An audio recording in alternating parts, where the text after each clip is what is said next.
বলছেন? এই প্রতিবাদের এগেইনস্টে উনি প্রতিটা কথা বলছেন। কেন ডাক্তারি কিসের প্রতিবাদ? কিসের?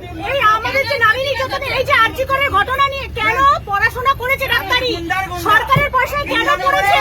উনি এসব কে বলছে? কে? এই বলছে, দেখেন ফেসবুকে, এই দেখুন, এই ভদ্রলোকের মুখ দেখুন, এই দেখুন, এই দেখুন, দেখুন, দেখুন, তিনি আরজি করের ঘটনার এই দেখুন, এই দেখুন, এই দেখুন,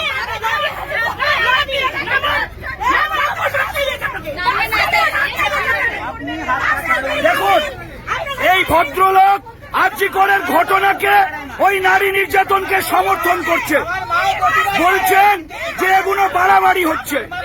উনি এই ঘটনাকে সমর্থন করছেন। যে মহিলারা, আমাদের যে ডাক্তাররা করোনা পরিস্থিতিতে প্রাণ বাজি রেখে আমাদের বাঁচিয়েছেন, সেই ডাক্তার আরজি করে ধর্ষিতা ধর্মতলা থেকে যে মহিলারা বাসে রয়েছেন তাদেরকে উত্তক্ত করতে করতে এসছেন। কোথা থেকে আসছেন আপনি? আমি আকাশবাণী থেকে উঠেছি, উনি তখন থেকে কন্টিনিউয়াসলি বলে যাচ্ছেন। কি বলছেন? এই কেন মিছিল হচ্ছে, কেন প্রতিবাদ হচ্ছে, কেন রাস্তায় জ্যাম হচ্ছে, কেন বাস ঘুরিয়ে নিচ্ছে, মানে এত অসভ্য অসভ্য কথা বলছেন উনি।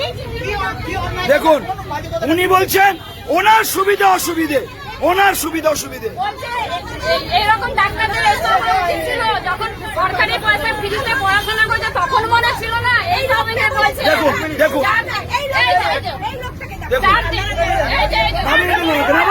দেখুন, পুলিশ আসছে, নাবান ওনাকে, নাবান, একদম বাজে লোক।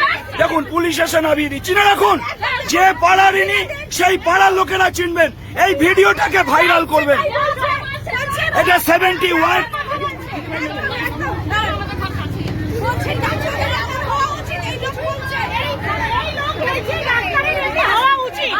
আমি শুনুন,